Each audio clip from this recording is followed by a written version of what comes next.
नमस्ते फ्रेंड्स, मैं अपराजिता और स्वागत करती हूं आप सबका अपने चैनल होम डायरीज में। साल 2022 जाने वाला है। हर बीता हुआ साल हमें कुछ न कुछ अनुभव दे करके जाता है, कुछ अच्छी और कुछ बुरी। जो अच्छी होती है उन्हें तो हम अपने यादों में रखना चाहते हैं और बुरे जो अनुभव होते हैं हम उनसे कुछ न कुछ सीखते हैं। मेरा तो यही मानना है और मैं उम्मीद करती हूँ कि आने वाला साल आप लोगों के लिए भी बहुत ही खुशहाली भरा हुआ होगा। तो ऐसे में आज मैं लेकर के आई हूँ एक क्लीनिंग और ऑर्गेनाइजेशन से रिलेटेड वीडियो। तो चलिए देखते हैं मेरे वीडियो में आज नया क्या है। सर्दियां तो चली गई हैं और एसी का यूज़ भी अब नहीं होता है। तो हम लोग जनरली क्या करते हैं कि एसी को बंद करके और फिर छोड़ देते हैं। तो चाहे विंडो एसी हो या स्प्लिट एसी हो, दोनों के फिल्टर्स को हमें ज़रूर साफ करके फिर बंद करके रखना चाहिए। सबसे पहले सेफ्टी के लिए मैं यहाँ पर प्लग को निकाल लूँगी। ये बहुत ज़रूरी स्टेप है, इसे ज़रूर फॉलो कीजिएगा। और फिर विंडो एसी में इस तरह से सामने की तरफ एक जाली टाइप की बनी होती है, जिसे हमें हल्के हाथों से सामने की तरफ पुश करते हुए बाहर निकाल लेना है। ये बहुत ही आसानी से निकल जाता है। तो यहाँ पे आप देख सकते हैं कि मैंने नेट को अच्छे से निकाल लिया है और इसके अंदर भी एक नेट होती है जिसे फिल्टर कहते हैं और इसे क्लीन करना बहुत ही ज़रूरी होता है। इसे जब हम क्लीन रखते हैं तो जो एसी का एयर फ्लो है वो सही बना रहता है और कूलिंग भी अच्छी होती है। तो यहाँ पर मैं इस फिल्टर को भी सावधानी से निकाल लूँगी। मैं अपने फिल्टर को मंथ में एक बार ज़रूर क्लीन करती हूँ, इस वजह से मेरा फिल्टर थोड़ा साफ लग रहा है। लेकिन फिर भी जब मैं अभी इसे क्लीन करूँगी तो आप देखिएगा कि इससे कितनी सारी धूल निकलती है और ये धूल अंदर के फिल्टर पर जमा हो जाती है जो एयर फ्लो को रोक देती है। तो यहाँ पर मैं ले रही हूँ इस तरह के ब्रश और ये पेंट करने वाला सिंपल सा ब्रश है, पुराना घर पर रखा हुआ। और अगर आपके पास ये ना हो तो जो शू पॉलिश करने वाला ब्रश होता है आप उसे लेकर के भी इसे क्लीन कर सकते हैं। तो पहले मैं अंदर की तरफ अच्छे से इस ब्रश की सहायता से क्लीन कर लूँगी।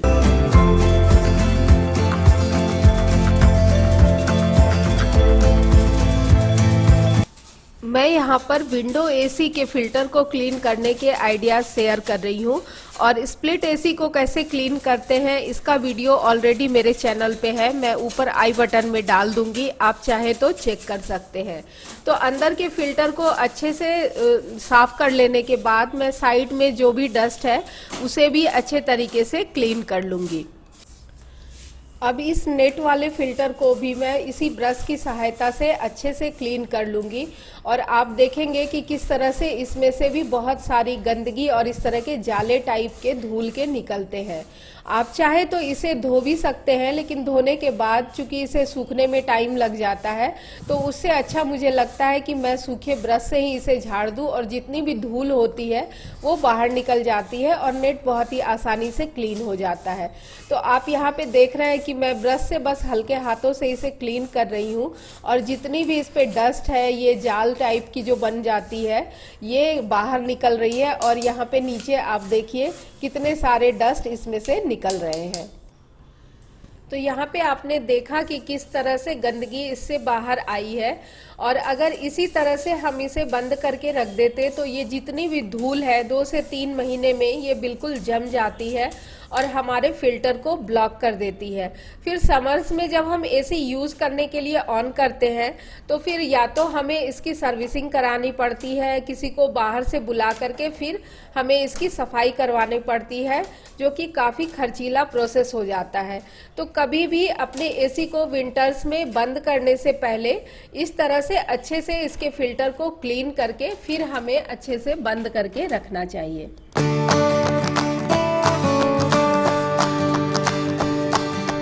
क्लीनिंग और ऑर्गेनाइजेशन के काम में समय बहुत सारा हमें लगाना पड़ता है। तो उससे पहले, उस काम को शुरू करने से पहले मैं कोशिश करती हूँ कि मैं अपने किचन के सारे कामों को अच्छी तरीके से निपटा लूँ। जैसे कि लंच बनाना, बर्तन वगैरह क्लीन करना, काउंटर टॉप क्लीन करना, ये सब मैं पहले से कर लेती हूँ ताकि मैं टेंशन फ्री रह सकूँ और मैं आराम से अपना क्लीनिंग और ऑर्गेनाइजेशन का काम कर सकूँ। तो यहाँ पर मैं लंच के लिए तैयार कर रही हूँ आलू के पराठे। तो मैंने आलू को मैश कर लिया है और उसमें मैं जो भी सब्जियां हैं जैसे कि प्याज है, लहसुन है, अदरक है, हरी मिर्च है और धनिया पत्ता है, उसके साथ में मैंने डाला है नमक, सादा नमक, काला नमक और भुना हुआ जीरा का पाउडर और थोड़ा सा आमचूर पाउडर। और मैं यहाँ पे पराठे वगैरह बना करके इसे रख लेती हूँ और साथ के साथ में जो भी बर्तन वगैरह होते हैं उन्हें भी क्लीन कर लेती हूँ। तो मेरा एक काम खत्म हो जाता है किचन का, उसके बाद मैं आराम से अपना क्लीनिंग और ऑर्गेनाइजेशन का काम कर लेती हूँ।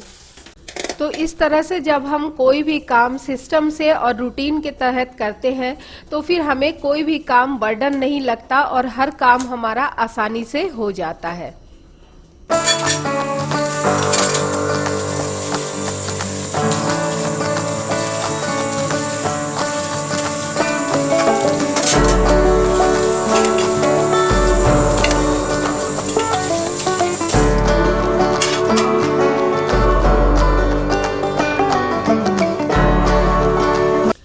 मुझे आज अपने दीवान के इस वाले पोर्शन को ऑर्गेनाइज करना था। इसमें जनरली मैं अपने बेडशीट, पिलो कवर और कुशन कवर्स रखती हूँ, लेकिन सारे एक दूसरे में मिक्स हो जाते थे और जब भी मैं इसमें से कुछ निकालती थी तो सारी चीज़ों को मुझे उलट पुलट करना पड़ता था। तो इसे सही करने के लिए आज मैंने इसे पूरी तरीके से खाली कर दिया है और खाली करके मैंने सारे कपड़े इससे बाहर निकाल दिए हैं और निकाल करके मैंने यहाँ पे एक मैट बिछाया और सारे कपड़ों को यहाँ पर रख दिया है।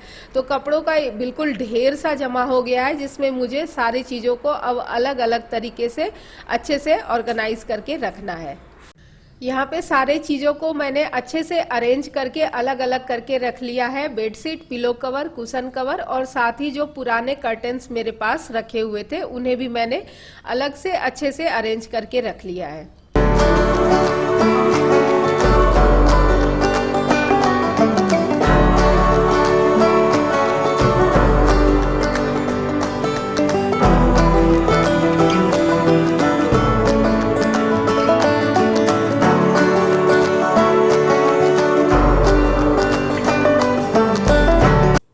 सारी चीज़ें एक जगह पे समेटी रहे इसके लिए मैंने इस तरह के ऑर्गेनाइज़र का यूज़ किया है। ये कपड़े का बना हुआ ऑर्गेनाइज़र है और सामने इस तरह से ट्रांसपेरेंट सीट है जिसकी वजह से मुझे पता चलता रहेगा कि इसके अंदर क्या चीज़ें हैं। तो इसी में मैं सारी चीज़ों को ऑर्गेनाइज करके रख दूंगी और सारी चीज़ों को अलग अलग करके, जैसे इसमें मैंने बेडशीट को रखा है और पिलो कवर और कुशन कवर के लिए मैं अलग ऑर्गेनाइज़र यूज़ करूँगी और सबको अलग अलग रखने के बाद मुझे कोई परेशानी नहीं होगी। जब भी मुझे कोई चीज़ ढूंढना होगा तो मैं आराम से उसमें से निकाल लूँगी।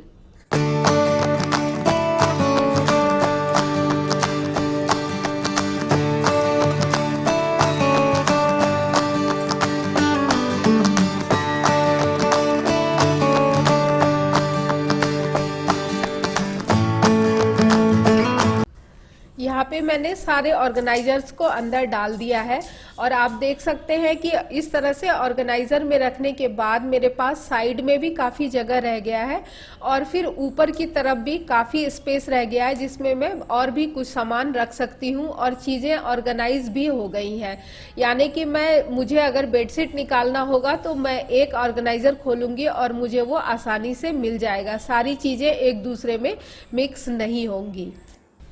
कुछ ऑर्गेनाइजर तो हम लोग बाजार से परचेज कर लेते हैं और कुछ हम लोग घर में ही तैयार कर सकते हैं, जैसे कि ये पिलो कवर। ये भी एक बहुत ही अच्छा ऑर्गेनाइजर होता है। इसमें भी आप अपने कपड़ों को संभाल करके रख सकते हैं और वो डस्ट से भी प्रोटेक्ट होता है और एक होममेड ऑर्गेनाइजर भी तैयार हो जाता है। जैसे कि मेरे पास यहाँ पे ये पतले वाले कंबल हैं जिन्हें अब मैं यूज नहीं करती हूँ, तो इसी पिलो कवर के अंदर मैं इसे डाल करके रख दूंगी तो ये प्रोटेक्टेड भी रहेगा और समेटा हुआ भी रहेगा। इस पर किसी तरह से कोई डस्ट वगैरह भी नहीं आएगा और बहुत अच्छे तरीके से आप इसमें इसे ऑर्गेनाइज करके रख सकते हैं। जैसे इस पिलो कवर में मैं इस दोनों कंबल को डाल करके आराम से रख सकती हूँ। तो इस तरह से एक पुराना पिलो कवर जिसे कि मैं यूज़ नहीं करती थी उसे मैंने ऑर्गेनाइज़र के रूप में यूज़ कर लिया है और इस तरह से आप चाहें तो आप इसे बेड पर पिलो के रूप में यूज भी कर सकते हैं। और ख़ास करके विंटर्स में चूंकि इसके अंदर ब्लैंकेट है तो ये काफ़ी गर्मी देता है। तो फ्रेंड्स, ये था मेरा आज का वीडियो जिसमें मैंने आपके साथ क्लीनिंग और ऑर्गेनाइजेशन के कुछ टिप्स शेयर किए।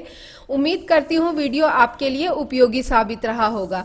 वीडियो अगर पसंद आए तो इसे लाइक करें, शेयर करें और साथ ही साथ मेरे चैनल को सब्सक्राइब भी करें। मिलती हूँ आपसे नए साल में नई खुशियों, नई उमंग और नए वीडियो के साथ। तब तक के लिए अपना ख्याल रखें, हमेशा खुश रहें। Take care and bye bye.